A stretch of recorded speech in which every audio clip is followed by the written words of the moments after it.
Marvelous. Right. Let's share my screen.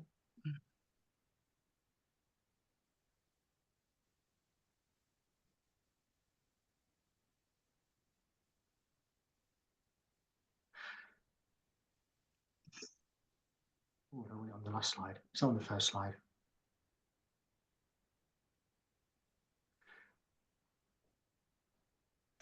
Welcome everybody then to this, our first meeting since Bath, in fact.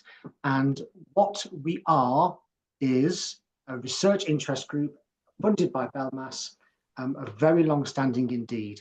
And so today is about reminding BELMAS members that we're here and to generate some new activity and strategy as we go into the next 3-year period. So today is a combination event. We're having a webinar, first of all, with presentations and a discussion around the core theme of critical education policy and leadership studies to reinvigorate the foundational matter of the group. And then we will, following a discussion where we all generate new ideas and say where we are in relation to the programme of studies that CEPaLS represents, then we'll move on to a business meeting, as we see, at 11:30. We do have a coffee break in the middle because I think it's a long time to sit still. So at 11:15, we'll be breaking for coffee. But the title for today is What is Critical Education Policy and Leadership Studies and What is it for? So we are going to divide that really into 2 bits. I'm going to do a little bit of an overview, but then me, Denise and Denise are going to speak about how it's influenced our scholarship in particular. Then we'll conclude that part with a what next for CEPaLS and just give an indicative sign of where the field, this part of the field is going. So any discussion of what CEPaLS is and what it's for has to acknowledge the huge contribution to the mapping of the field undertaken by Professor Emerita Helen Gunter here on this webinar. We only really know about the history of the critical part of the field of education, leadership and policy studies because of Helen's huge work, starting from her PhD in 1999, but we're using as well Helen's Intellectual History of School Leadership Practice and Research, published by Bloomsbury in 2016. And so I urge you to go to that book to get the bigger picture on how CEPaLS and the strand of research that it represents, it doesn't embody it because there are other parts of this strand of research, this tradition of research that is beyond CEPaLS, and to find out how it's located within those broader networks. But we can draw on Helen's work to make some statements about what CEPaLS is. So first of all, it's an onto-epistemological community within educational leadership management and administration.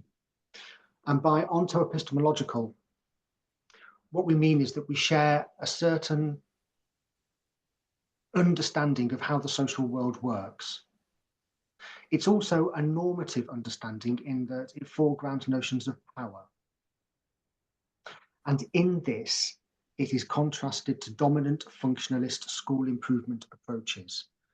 Now, we can approach that contrast epistemologically and point out that the functionalist approaches are mostly positivist, and that CEPaLS largely draws on critical epistemology. And critical doesn't just mean criticizing everything.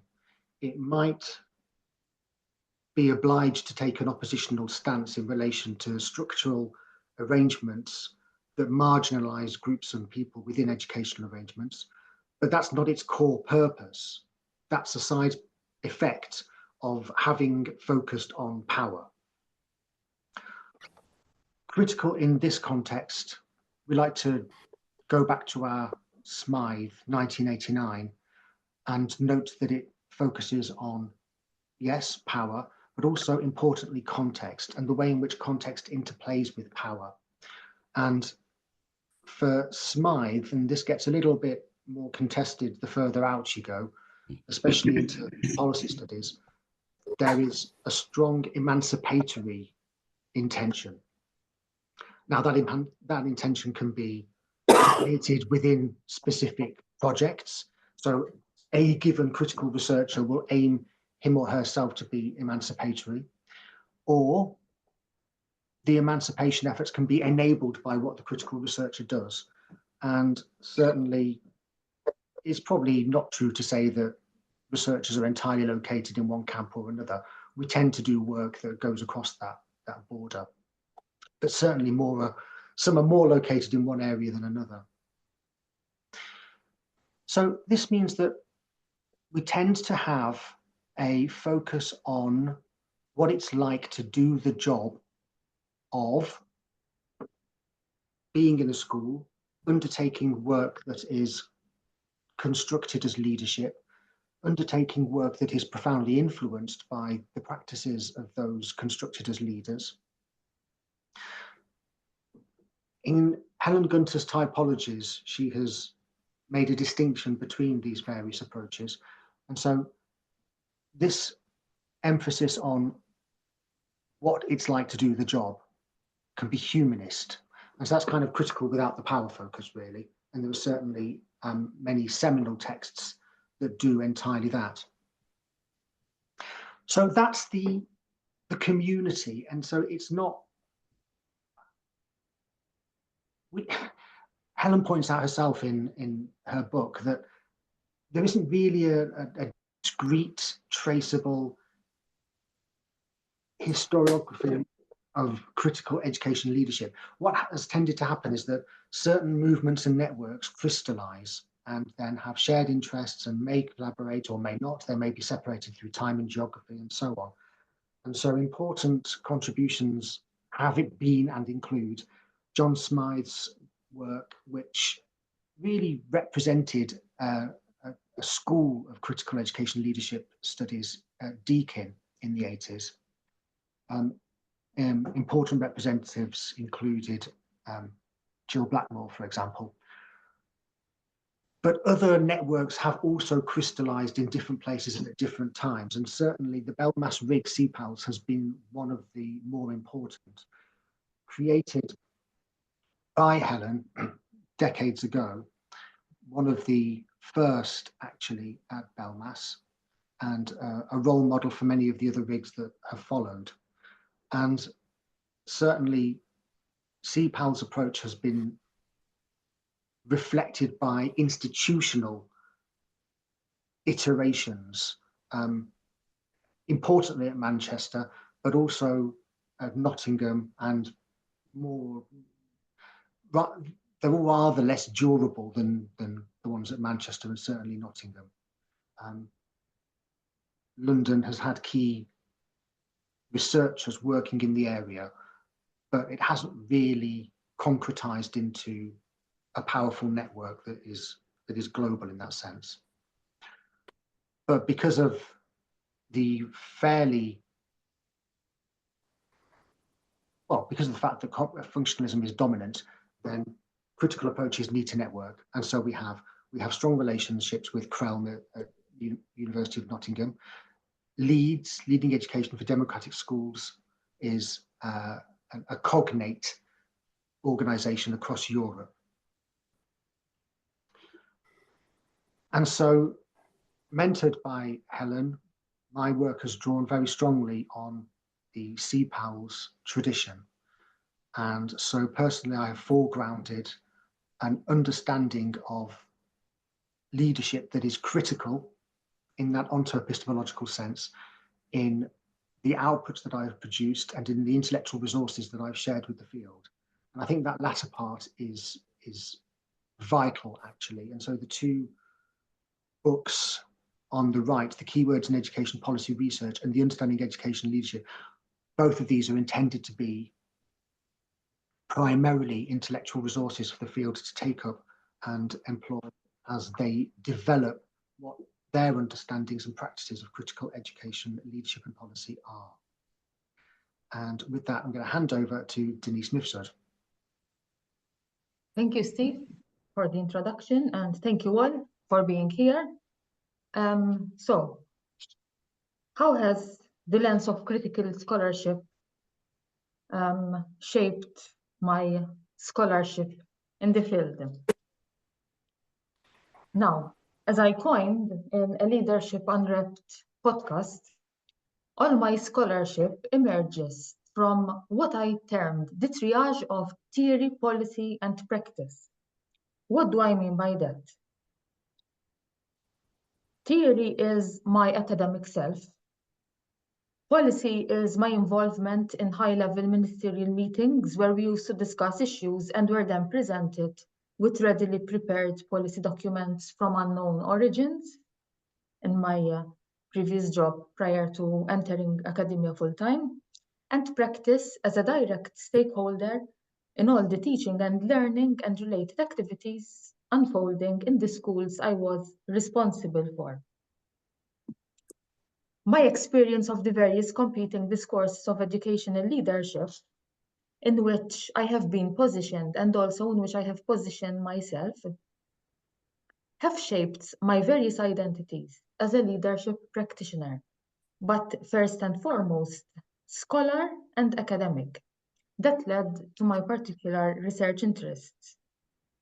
In my work, I always strive to explore educational leaders' mundane practices and perceptions that enable a textured reading of educational leadership with various layers, rather than conceptualizing leadership as a range of competencies and models that are common in many of the popular leadership discourses.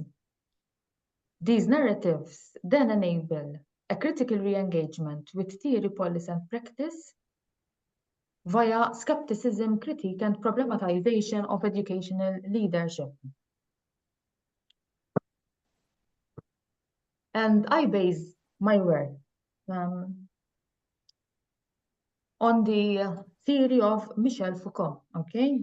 I'm going to just read a particular quote that I always keep in mind when I am writing. Every time I have tried to do a piece of theoretical work, it has been on the basis of elements of my own experience, always in connection with processes I saw unfolding around me. It was always because I thought I identified cracks, silent tremors, and dysfunctions in things I saw and institutions I was dealing with.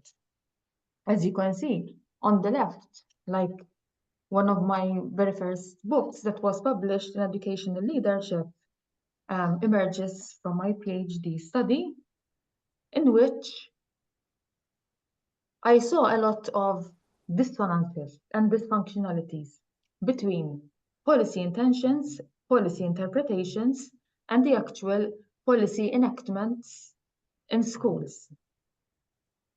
And Foucault's trident of skepticism, critique, and problematization plays a major role in my work. On the other hand, I also believe in presenting and representing my data in ways that are not only appealing to academics, but also to educational practitioners, okay, who are the leaders in the various educational institutions in which they operate. I therefore make use of narrative as a means of data collection, analysis, and also representation, okay? And represent my findings as drama by inserting the voices of the leaders, by putting in the actual policies themselves as actors, etc. And this can be seen both in my first book, and I experiment further with it in the Narratives of Educational Leadership book. Now, when it comes to policy, because of my direct experience in policy making and also policy enactment, I am very critical, of the whole policy process. And inspired by Foucauldian theory, I engage with Bucky's "What's the problem?" represented to be approach. Why? It draws on his notions of discourse and governmentality. That allows me to draw on his trident of skepticism, critique, and problematization, while also adopting a post-structuralist research analysis as a political practice. Bucky's post-structuralist inspired approach also seems to respond to Ball's seminal work, What is Policy? Texts, Trajectories, and Toolboxes. More specifically, the aligning of policy as text versus policy as discourse. Engagement with the WPR framework also leads to self-problematization and consequently self-reflexivity due to the inclusion of oneself and one's philosophy as part of the analysis process. Okay, this is reflected in the book on the right. Okay, so in brief, that is how CEPaLS has influenced my scholarship so far in terms of theory, policy, and practice. Thank you. I will now pass on to Denise.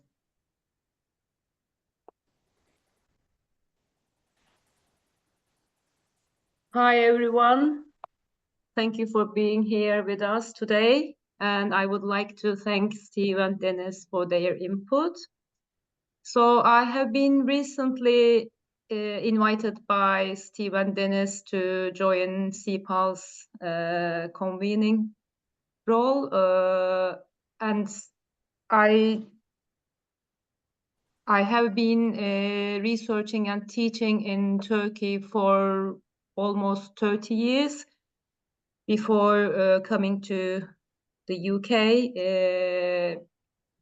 to the University of Nottingham, Crown. So how I met CEPaLS for the first time, I mean, I just went back to my memories to 2015 when Howard Stevenson just, we all together went to Manchester for an event. And there I met Helen Günther, Jill Blackmore, Stephen Courtney, Laurie Johnson, whose work I had been reading a lot and admiring a lot. And that day there were really deep conversations and discussions. And it was the first moment that I was introduced to CEPaLS, and it was really influential on me. Actually, my background is cultural studies, so I was always on the deconstruction side of the things. And I come from a research tradition, which is, not me myself, but the context is more of a functionalist perspective. And there is still that positivism, post-positivism debates in Turkey.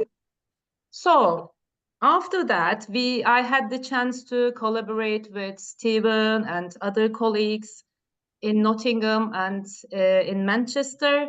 So it has shaped my research. I was the qualitative researcher, but it has shaped my research towards being of more critical nature and still questioning theory, practice, leadership in an interdisciplinary and in an interdisciplinary fashion. So recently, for the last 10 years, I have been involved in doing research with Halit Arar, Ayra Bagoch, and other prominent colleagues from different parts of the world. So mainly, we have been looking at social justice, diversity, equality, equity in K-12 and higher education spaces. And in this effort, I started to think in a different manner, in a more deconstructive way, and actually attending some CEPaLS events and discussions with colleagues led me to even influence research and teaching back in Turkey, because I mean, we have a little handful of colleagues who is interested in critical educational policy and leadership research. So it is now emerging, I can say, back in Turkey. And here in Nottingham, we working with Kay Fuller and collaborating with Steve and Dennis has had a profound influence on me. And first of all, actually, my reflexivity has been enhanced through all these discussions and work together with the esteemed colleagues. I started more to reconsider my assumptions, frameworks, and methodological choices in that manner. And as my research interest is about the power relations and disadvantaged groups, predominantly refugees and immigrants in the education systems, and how leadership and policy shapes the space in that way. Actually, it leads me to think more and more about the alternative methodologies.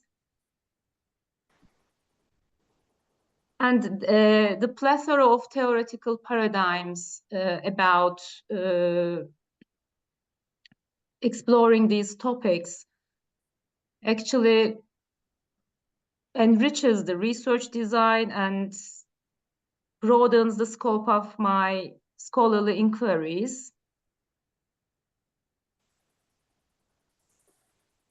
Also, all those discussions and collaborations of knowledge production through CEPaLS gave me the opportunity to have iterative feedback loops, peer critiques. So it's like to me, it's like inspiration for the last 10 years. So it's been instrumental in the contours of my research and my teaching as well. And when I synthesize my experience in Turkey as of policy leadership and practice of educational leadership, it provided me a fertile ground for intellectual growth, critical engagement, and scholarly collaboration. So thank you for listening to me today. Thank you very much, Denise. Right, okay, so just at the final bit of this initial presentation section, what next for CEPaLS? Well, the work of CEPaLS went into abeyance really over COVID, but much of the energy was translated into through the KELP group at Manchester, Critical Education Leadership Policy. And so we've been working very hard there to most recently to develop a new methodology explicitly to enable critical research into education leadership. What we have noticed is that dominant methodologies used by critical researchers are fine, but not specifically focused, or do not specifically enable a focus on leadership per se. And where they do, they also enable interpretations that view leadership with suspicion. Now, I'm not saying that there is nothing to be suspicious about, of course, but I think the question for me is an ontological one of where one can push one's suspicion of leadership to the point where ontologically it no longer exists. And that seems to be the logical end point of many of the arguments, for example, by Jenny Osger. But certainly taking seriously my own critical approach, it seems to me to be fairly self-evident that reifying an abstract concept such as leadership materializes it, it concretizes it, it brings it into existence in a way that enables, yes, critique, yes, suspicion, but also exploration and examination. And so we needed, in my view, the field needed an explicit methodological approach that allowed for that sort of interpretation. Otherwise, where does one go? It is somewhat ironic that policy scholarship, for example, was illuminated in 1995 through a focus on school leadership. The book is called School Leadership Beyond Education Management. And yet leadership there is an exploratory lens through which to do policy scholarship, rather than being wrapped up into and an integral part of the methodological approach itself. So that was the impetus for the book. And that was published just a few months ago. Chapter 1, mine, elucidates the new methodology, and the other chapters by colleagues in Manchester's Institute of Education, in the KELP group, exemplify that new methodology. So what does this methodology consist of? Hopefully we'll capture some of the things that have been missed through this whistle-stop tour of CEPaLS this morning. Maybe not. We'll have to catch some of those in the discussion afterwards. The 6 features of KELPS as a methodology. 1, the focus on power and context are there and foregrounded. 2, it situates policy in context. In other words, policy can never be the policy background or the policy. Using the word background should tell us everything that's wrong with that interpretation. It implies that it's distant and that the policy actors are in the foreground, somehow discrete and acting in ways that, yes, interact with that background, but moments of interaction are not the same thing as mutual co-constitution, which is how I see it. 3, leadership and policy are interlinked. In fact, again, I will go back to that word I've just used, mutually constituting. There is no such thing as leadership or policy existing discretely and independently. All educational leadership relies on a policy framing. Educational leaders do what the policy context foregrounds and sometimes mandates, or they exercise agency in prioritizing, deprioritizing, and ignoring, of course.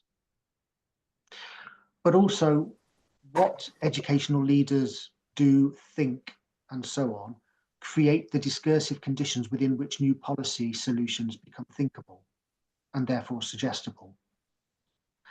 And so the two are interlinked, mutually constitutive. And so it doesn't make sense to hive leadership simply because it's conceptually and perhaps ideologically dodgy for some critical scholars. You need something to look at it properly, even if it's only then to put it back down again rather quickly and with disdain. But we need to have done that analytical work in the first place. The fourth element is that it challenges leadership assumptions, and that's building on what I've just said, really. I don't want to imply that in using this methodology, you have to be a believer in leadership.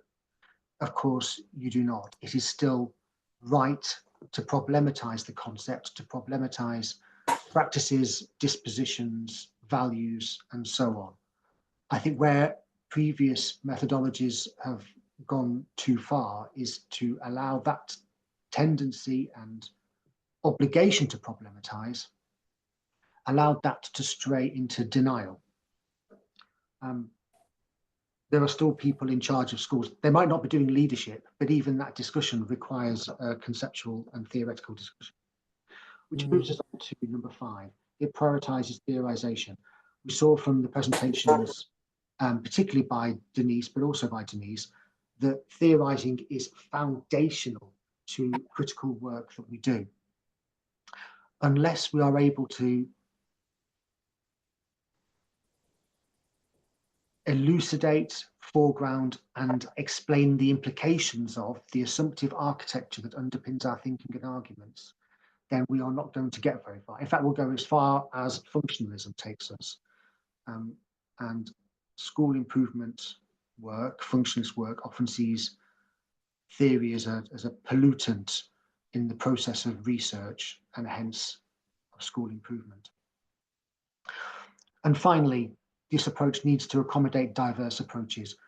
Not everyone using this will agree, and that's good that we don't. But there can't be such tight definitional criteria that really only one view is permitted. I don't think that's healthy for a field, and certainly it's not achievable. So that is a sketch of a potential new methodological approach.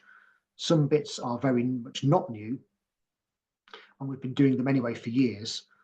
What is perhaps new is the framing. And so with that, I'll just flash up the discussion questions. And this is what we'll be turning to now. I'll stop sharing in a second, and we can always reshare if people forget what on earth we're talking about.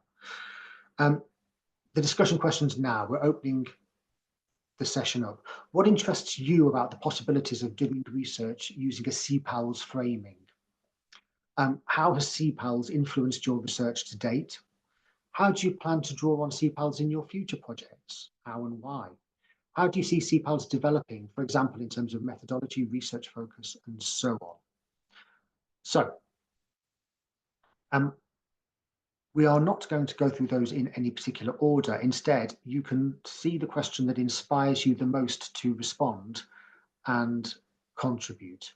So I possibly need to leave these here to remind people, don't I? Let me then open up the floor to you, esteemed participants.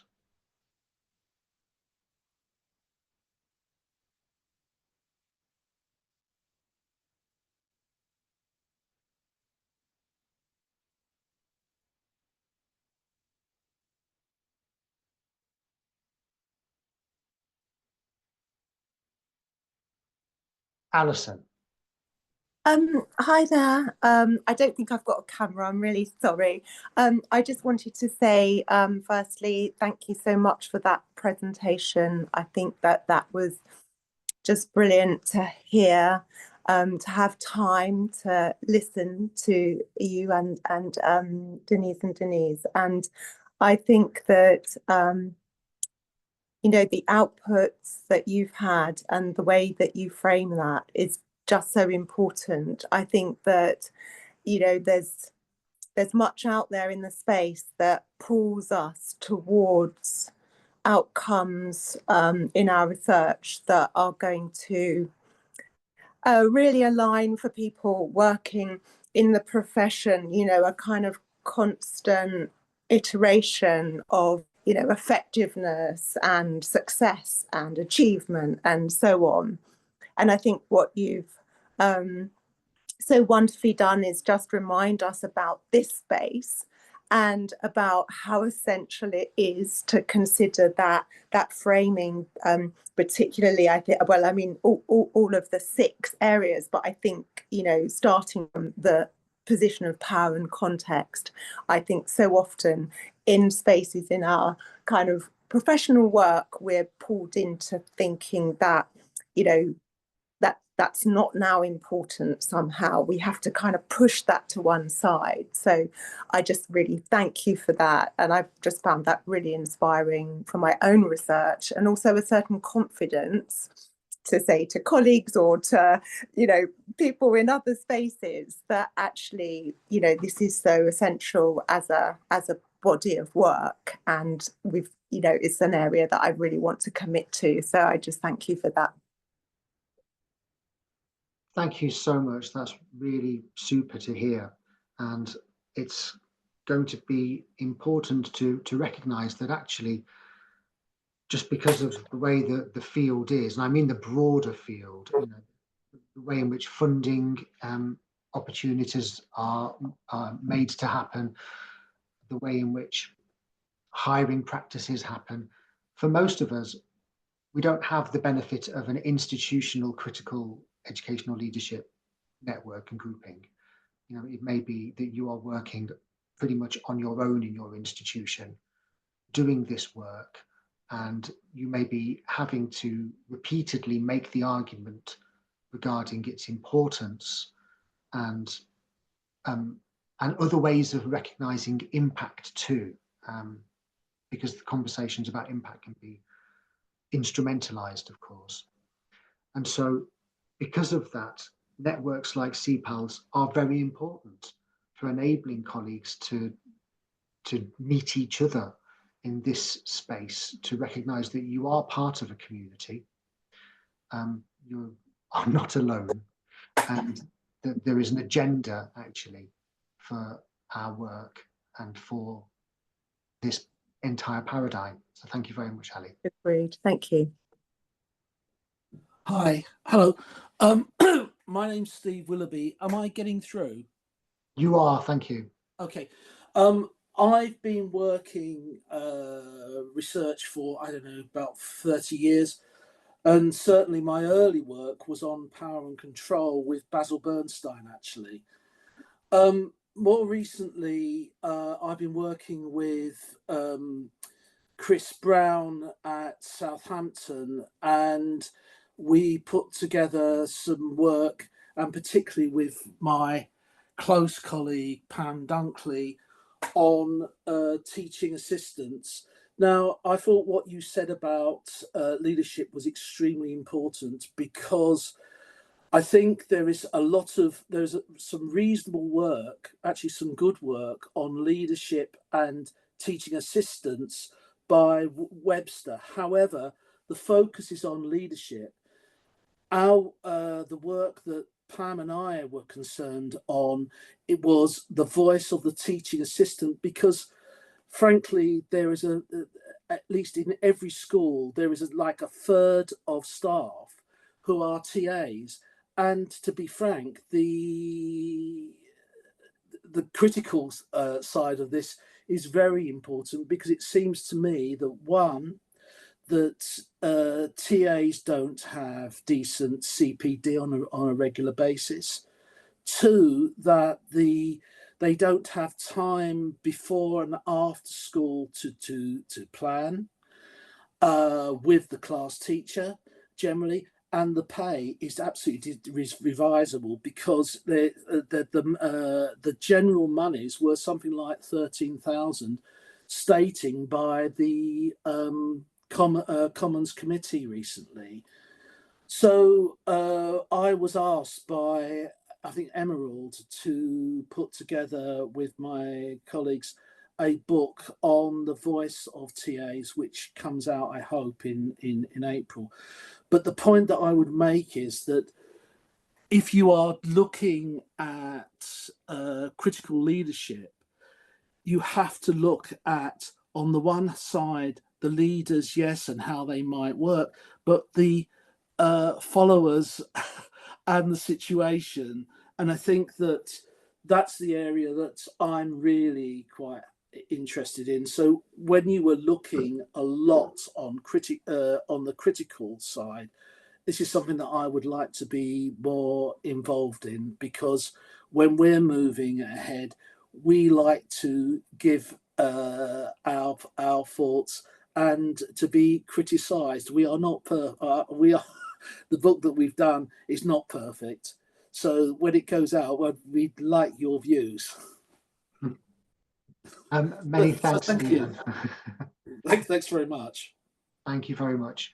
I mean, the field has always, well, for 40 years, had a bit of a blind spot regarding followers. And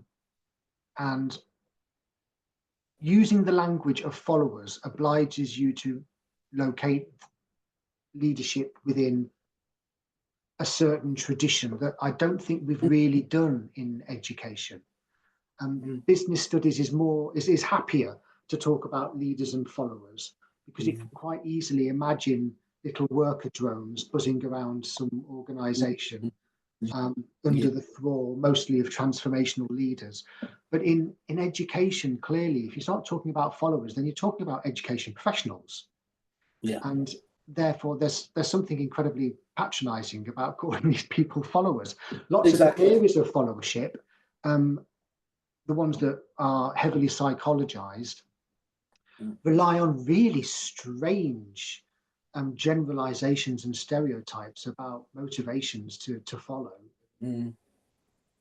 often reduced to some kind of psychological weakness or dependency that clearly you can't apply to the educational field. So I mean, I'm kind of talking my way out of using a leadership framing, aren't I? But that's the point, isn't it? You need to be able to use the word leader to have the discussion about why leader doesn't work in some contexts. Yes. Marvelous. Thank you so much. Thank you. Right, we've got some comments. I don't know whether it's a question yet until I get to the end in the chat. Thank you very much, Simon. Yes, the critical realism thing is one of the reasons why number 6 exists. I know that I can't assume that everyone's going to be a social constructionist, and lots of people who use critical realism really love critical realism. And you know, there's a strong argument for it, isn't there, in leadership context? The idea that actually the notion of leadership has become objectively real in a way that exceeds the subjective practices of leaders. To put the other side of it, there are those social constructionists who would argue that you don't need critical realism to take account of that dilemma, and that you can account for that using notions of discourse and so on. But that said, what this shows is that this is a really fertile area to explore, isn't it? And so we absolutely welcome a critical realist approach within the broader CEPaLS methodological framing. And sorry, your second comment.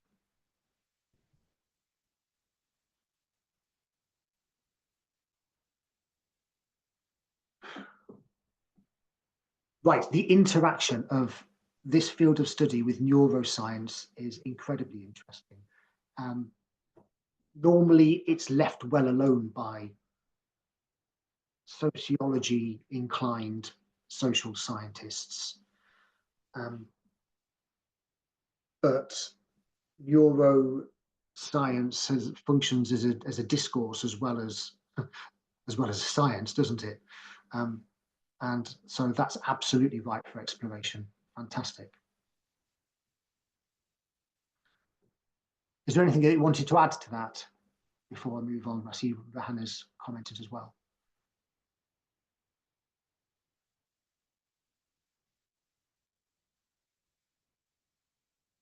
No, fine. Right, Rahana Shanks, welcome, Rahana. Right, that she welcomes the context on the interplay of power and the prioritization of theorization. Often discourse feels that it's thinkable but not suggestible, and leaves the isolation of being a bystander with intention but not a strength to pull on the culture, particularly in relation to diverse perspectives. Oh, fabulous. Rahana, is there anything that you want to add around that? I mean, there's clearly something that's made you. Yeah, no, I really like the thinkable and suggestible aspect of what you were saying around about power and the dynamics of it. I think for context, quite often I see a lot of bystanding in what is educational leadership. People have quite a lot of vulnerabilities without the ability to potentially move forward in their sphere. And I think that comes with some privilege and contempt actually from peers or the spaces, particularly in regard to theorisation and using theory and context to take forward positions into the realities of the day-to-day business. So I really welcome all 6 points actually, because I think they are well, they have a bit of ethics of care within them as well. Forgive me, because I know that's not what it is, but I do see how they could actually help the day-to-day business, to be honest. I mean, ethics really could easily be a number 7, couldn't it? I mean, that is perhaps.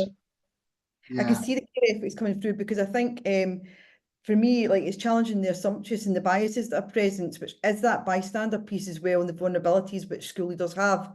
And it's the thing that I witness most in my own job. For context, I am a school leader. So it's I just think it's something that really could situate the policy context, but also enable the discourse for that thinkable, suggestible part that then would lead us into, like, you know, prioritising theorisation in that context between the power and interplay. If it was more common practice to lean into the theory to help make sense of the policy or the practice, it would be much more healthy. I mean, you're talking a lot about professionals' vulnerabilities and a lack of agency. I mean, are you thinking primarily of I mean, you're talking from a leader perspective, but are you talking about leaders, or are you talking about other stuff in the school? I think I'm talking from a criticality perspective, because I think what we understand, criticality potentially isn't linked into methodology all the times, or consistent methodology. And I think that the reality of the kind of 6 points that are here make it easier to link into, because it takes you through a process of thinking about it to enable that discourse to happen, which then becomes a foundational element, I think. I think if that was something that was in, and of course I'm automatically thinking about how would you personalise that to your school context to use it as a methodology, if that makes any sense. And I think quite often, yeah, I'm talking about vulnerability, but of the individuals within the power context. But I also think it's vulnerability of self because of the culture and the purpose of the culture we operate in. Because one of the things I picked up on was that we have to operate with the policy, or we choose not to, where I would probably argue that you have decisional access to your values within that and can manage both in some ways, if you actually were to use a theoretical foundation for that. Thank you. Really important perspectives. I'm going to think more about that. Particularly on the vulnerability side. I mean, again, this is one way in to problematize leading leadership, isn't it? Because the minute you start using that language, then this sense of this discursive collocation with invulnerability happens. And of course, we know that's just not true. We know that leaders are threatened all the time. Structurally in England now, they're relegated to often to some sort of middle management with CEOs above them and whatnot. And so there are vulnerabilities that are produced not just through the condition of being in charge of an often big institution, organization, with emotional creatures who require an ethical interaction, but also structurally. You know, we've enstructurated vulnerability into the system. Alison's got a hand up, which I'll go to before going back to the chat. Alison. Thank you. Yeah, I just had a question really for you, Stephen, and Denise. When we think about the group, because critical scholarship obviously has some roots, a bit multifarious, but we can kind of trace Marx through the Frankfurt School and then into all sorts of other scholars in the 20th century and with a number of other scholars, but who include Foucault, has come up already this morning through to today. And I know that kind of the line is not a kind of pure line, but there's a sort of sense of development of critical scholarship. And I was looking at your 6 areas, and one of the things that particularly sort of the critical theorists were concerned about was stressing that bit about taking the position of the most vulnerable in society, in inverted commas. And I just wonder the extent to which the 3 of you see that bit as still present.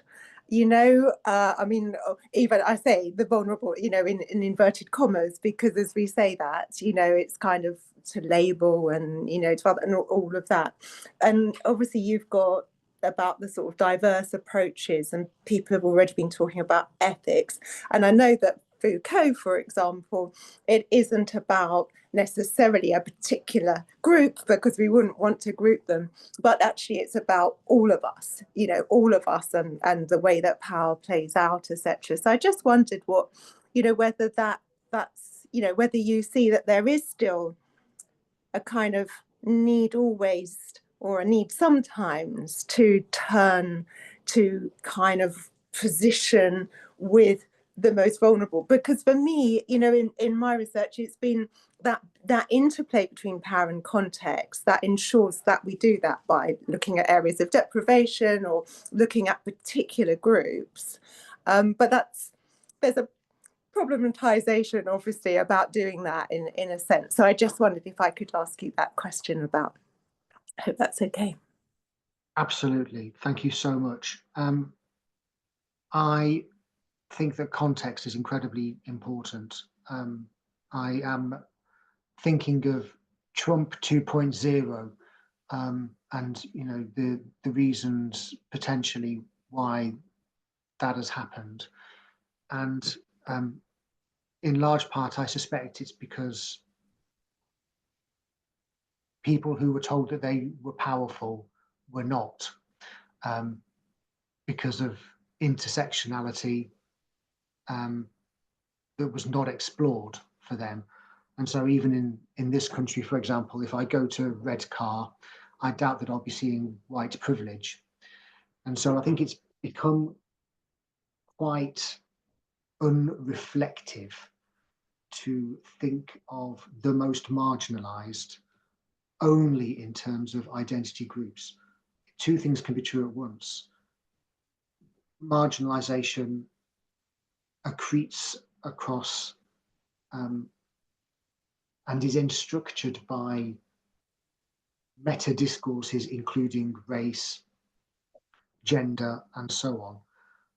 But that's not the same thing as saying that in every instance, in every context, that same hierarchy will be observed.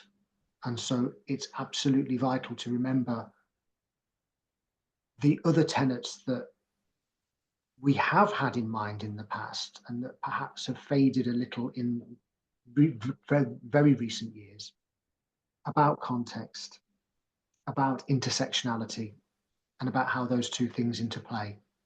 So that's how I'm reflecting at the moment. I think I've been shaken a little out of perhaps a bit of a liberal complacency. So I'm re-examining some of my own assumptions. I may well, I'm sure I will continue to develop my thinking on that, but that's where I'm at right now. Denise or Denise? Thank you. Yeah, okay, yeah. Thank you, Steve, and thank you, Alison, for your interesting observation. Yeah, of course, context is very important, and even the notion of power plays an important part. I'm going to sound personal, but that's where my research interests sort of stems for in my research, and I'm specifically and particularly drawn by Foucault's theory of power.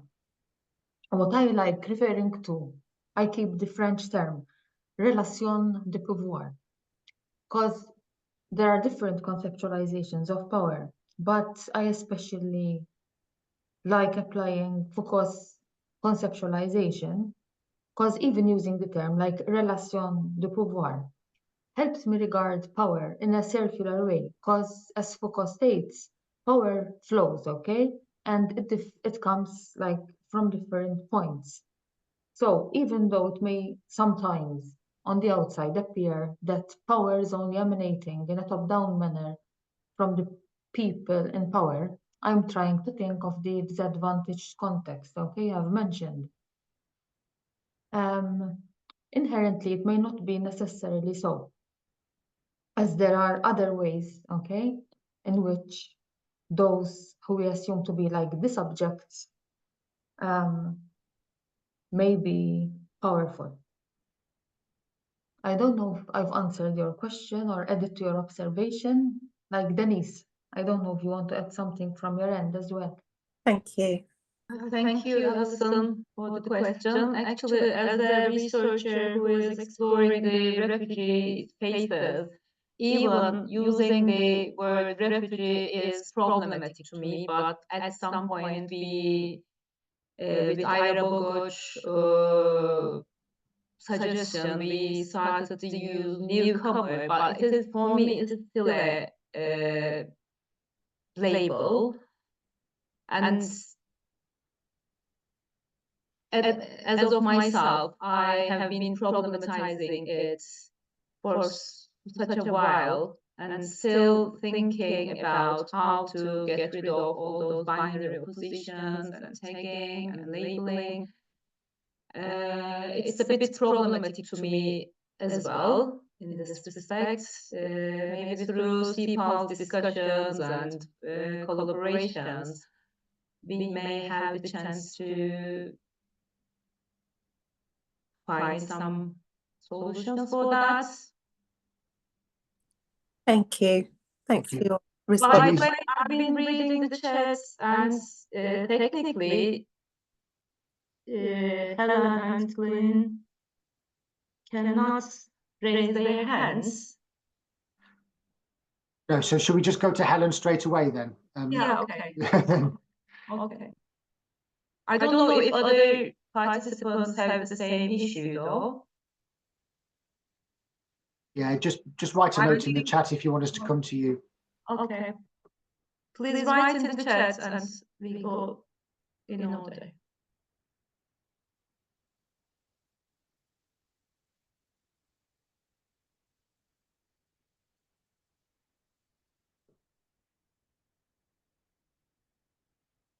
Helen, would you like to speak? Sorry, I was just following the advice that was there in the chat about how to raise my hand. Apologies, yeah. I thank you very much for the 3 papers. Really enjoyed them. And I found the history and the theorizing and the issues involved to be really very exciting. So thank you, the 3 of you. And also thank you for the contributors, both orally and in the chat. I'm very taken by the notion of theorizing, how we do that within practice and for practice, and what that means. And particularly, I put in the chat, I find the idea about how we engage with, for example, the social sciences, how we engage with particular disciplines, whether or not that's geography, economics, history, sociology, how we engage with particular thinkers. And today we've heard about Foucault, Bourdieu, Arendtian thinking. And interestingly, how Arendt used to criticize sociologists because they collaborated with the Nazis. So there's issues here about our intellectual histories and key thinkers that we used to think with. But also increasingly over the last couple of years, as some of you know, is I've crossed borders and gone into the natural sciences. And in doing that, I'm not the only one. I mean, one of the really interesting books is by Deborah Udell from Birmingham, who looks at issues of biology and biosociology and so on. And I think how we connect with different disciplines, because we are a field, what those disciplines are, how we engage with them, how we use to think with and for practice, either in our jobs, but also for those of us who are within higher education, how that links to bidding for research and so on and so forth. So for me, I found underpinning the discussion and coming out of the discussion, the notice of theorization and what that means and how we do it. I certainly think that historically CEPaLS has done a lot of work on that, and I'm delighted to see that people want to see that on the ongoing agenda. Thank you, Helen. Yeah, the first book of the 3 that I shared, let me just see if it's still. Yeah, that first one, co-edited with Helen and Ruth McGinnity, was actually a CEPaLS project. Lots of the contributors there were members of CEPaLS at the time. And it came from a recognition that one of the key differentiators between our work and the way in which that was vital and school improvement work was the focus on theorization and why that's important. And so that actually has been foundational. All fields move on, but the need to theorize remains. We can't have rigor in our arguments and our claims unless we know the assumptive architecture on which they're built. I think for me, it's as simple as that.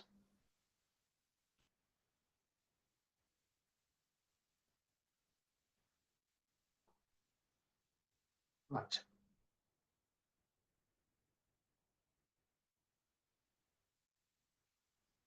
Amy. Hello, my name is Amy Cooper. I work at Karlstad University in Sweden, and I'm very new to this research interest group. I'm new to CEPaLS as well. I met Deborah at a conference last year, and she invited me to this association, and it's been really interesting to listen to you here. I used Laclau and Mouffe, this post-structural discourse theory, for my PhD, and I'm currently working together with a colleague. It's the 2 of us at our institution. We're using our master students to do interviews with educational leaders at different levels in the school system. And we have now gathered data for like 4 years or something, and we have started analyzing using Foucault, using critical discourse analysis, using post-structural discourse theory, using the WPR approach, Carol Becky. And we've started to find very interesting things about leadership or leaders, how they see themselves, etc. And we are now actually also trying out a policy assemblage perspective or theorizing. So this is really, really interesting to us, to me. And I just wanted to say hello and introduce myself and well, let you know that we are here and we are very interested, and perhaps we could collaborate in the future. I don't know, but this is so interesting, and I've been listening very intently to every one of you. So I just want to say hello. Well, thank you very much, Amy. That's wonderful to hear, and you're very welcome. Certainly, there are lots of opportunities to collaborate through CEPaLS. I've just raised the example of the book that happened in 2017. I'm sure there'll be others in the future. And we look forward to working with you on those.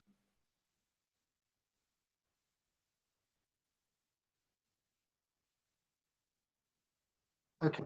Yes, is Ryan. Hello. Ryan. Same as my colleague, I want to introduce myself and tell you a little bit about my research. And I'm also new to this research interest group, and also it's very interesting so far. So my name is Rayan. I'm an EdD student working now on my dissertation also at the University of Glasgow. And actually, I'm studying the process of policy advocacy in a very new under-researched area, which is the Arab context in 4 Arab countries. So the critical lens is so far, I'm now currently collecting data. I'm having individual interviews with the school principals, different school principals in different countries.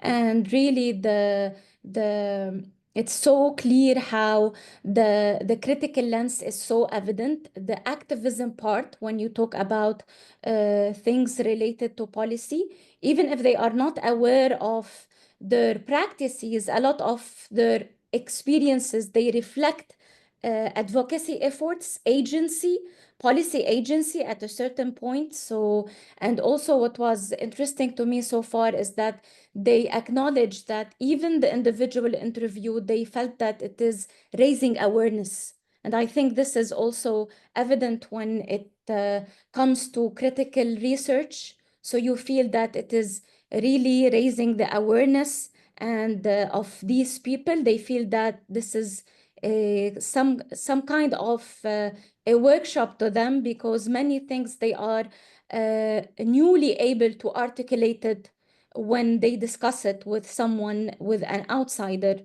So I'm also very much interested in this. I'm so engaged in this research. I also proposed an abstract for the Belmas conference, and it was accepted to discuss it in the conference in July. And looking forward to more sessions with you in this research interest group. Thank you. Many thanks, Rayan. How wonderful to hear from you.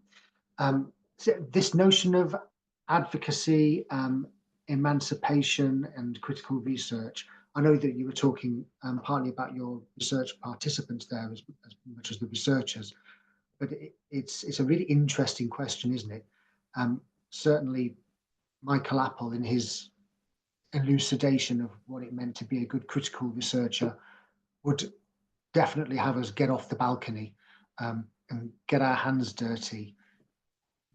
This is contested. Not all do it. Not all dispositionally can do it, or are best doing it. And certainly others have said, well, why should researchers think that they're best placed to do that work?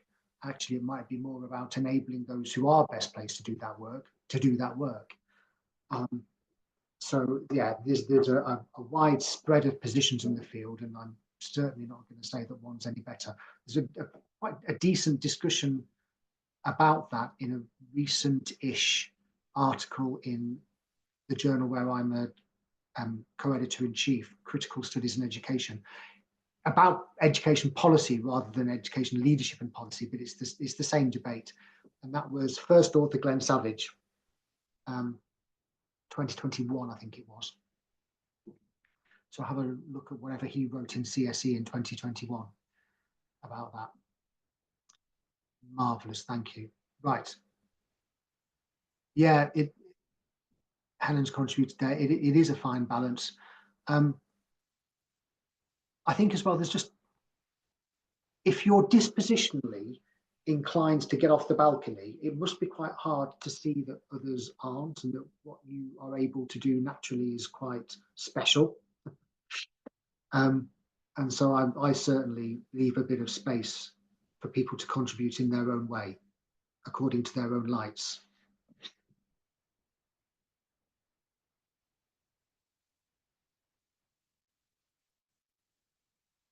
Different Helen. Sorry, which Helen are we talking about? This is it, because I'm sharing my screen. All of your delightful little faces are tiny and hidden, so I have to hunt you out. Right, Steve, it's Helen Ryan Atkin. I can't get my surname to come up, I'm sorry.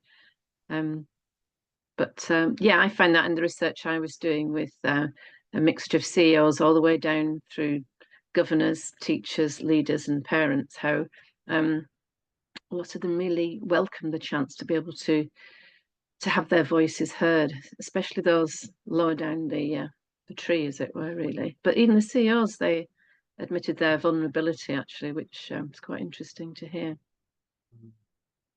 I think that's a really powerful idea, this notion of vulnerability going all the way up and down, right through the hierarchy. Thank you, Helen. Okay.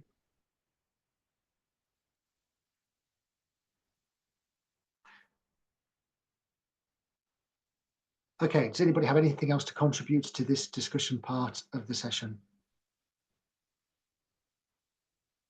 Marvellous. In that case, we will stop sharing there. Oh, you've all suddenly reappeared. That's marvellous. Glenn, Glenn, yes, Glenn.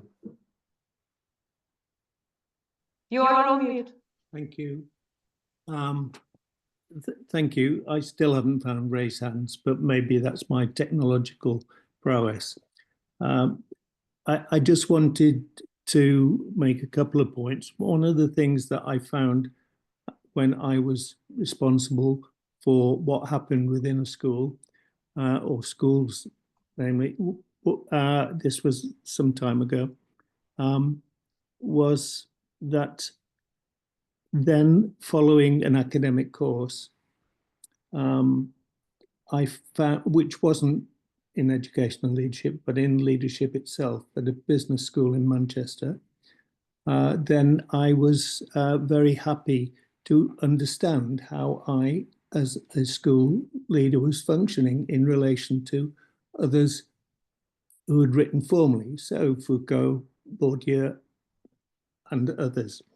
More recently, I've been heavily involved in many European projects on school leadership, and these have been published. It is, for me, interesting to see that the context in which you operate.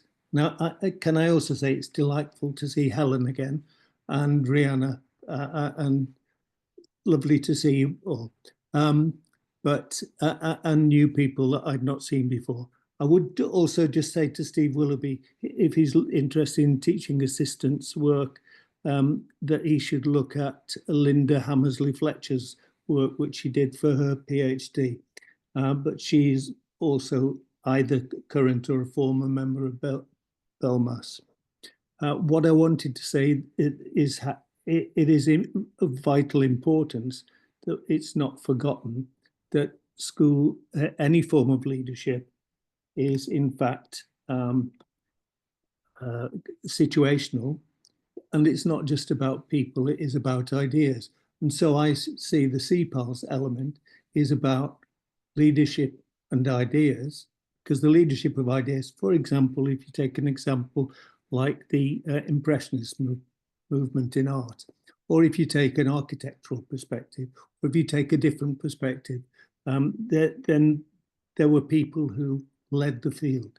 Similarly, I would agree with Rihanna that actually I did research on emotional intelligence of school leaders quite some time ago with what was then SHAR, and it is now a CSL or a school.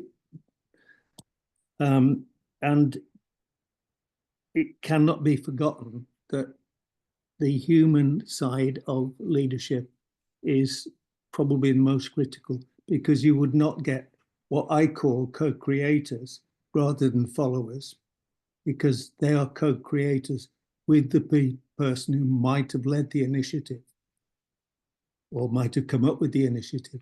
And those who are in, and I'm sure Rihanna, because I know the practice she has, that she does not accept as hers all the ideas that come in the meetings she has with teachers and her staff, for example. They are then taking a leadership, as I see it, approach. And I'm not sure that that's addressed totally in what I've read. And I have read much, and I still review for BELMAS Journal. So I am still being, in my own way, critical but in a kind and supportive way. I just wanted to add that don't forget the situation and context.